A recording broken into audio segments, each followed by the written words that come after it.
I guess our original brief was relatively simple. We were attracted to the sort of super home movement and the idea of building an energy efficient home that would be a home that we would live in for the rest of our lives, that would be cheap to run, that would be in our retirement, and that would make the best of the sort of solar gain, that we would conserve the rainwater and things like that. And we didn't want a big house. We wanted a sort of small house that could accommodate the two of us, but have room for having family over, and Shirley does quite a lot of craft work, so some room for her. And I guess for us, the idea of a warm, dry, healthy home was really important. We both have backgrounds in the health sector and have seen the impacts of sort of poor quality houses, cold, damp houses, and how they impact on people's health. And we were also interested in the LifeMark standard, given that we were thinking we would be here for the rest of our lives, wanted something that was going to be easy to access if we became disabled in any way, and also having lived through the Christchurch earthquakes and having had that experience, we wanted a house that was of a high standard in relation to earthquakes. And I guess our experience of living here has probably exceeded all expectations, to be honest, because it's sort of seeing is believing, and living in it and experiencing it has been quite amazing to realise that you can run a house for almost nothing in terms of power and energy use when it's built efficiently, and you can walk into a home in the middle of winter without any heating on, and the house will feel warm because it's been designed well and positioned well for the light, that you're getting solar gain and you're not losing heat through your windows and other areas because it's so well insulated. It's just been a sort of a real privilege to live in the house, and feel privileged, I guess, to be able to build a house that is so nice to live in.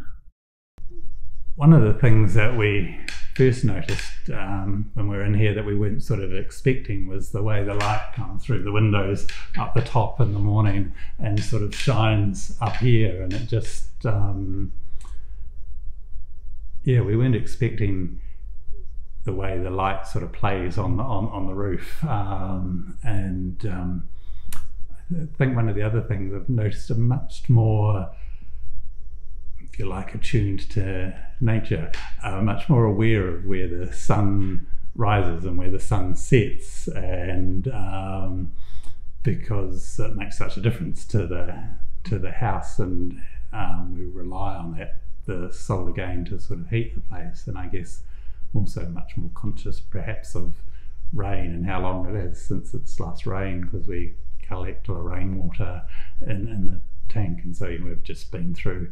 January and a good part of February with almost no rain, and so I guess I'm just much more conscious of the outdoor environment, living in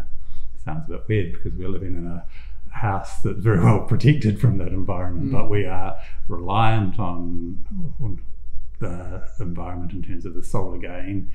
from the house, the solar panels on the roof, and the collection of water, while we are also connected to the mains water. We're because we're also collecting the rainwater off the roof, we're really conscious about our water use and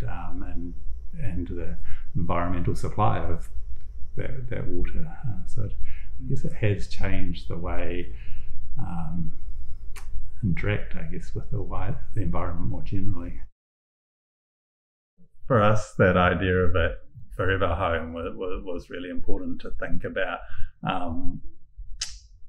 What sort of house we would want to live in, not just now, but perhaps in 30 years' time, what would work for us.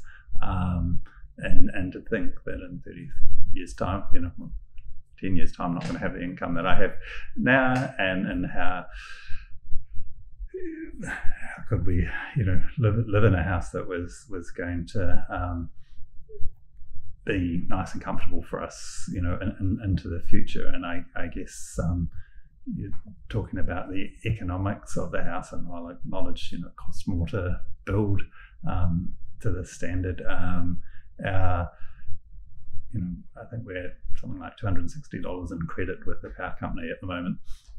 Cool. Our biggest power bill in the winter was $80 or $90. I think so. Over winter months, we had a couple of power bills. One that was about $70, one that was about $80, and since then we haven't essentially had a power bill, and we're running our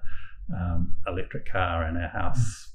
for nothing, and the money that we've got in credit at the moment will see us through the next winter if it's the same as the last winter.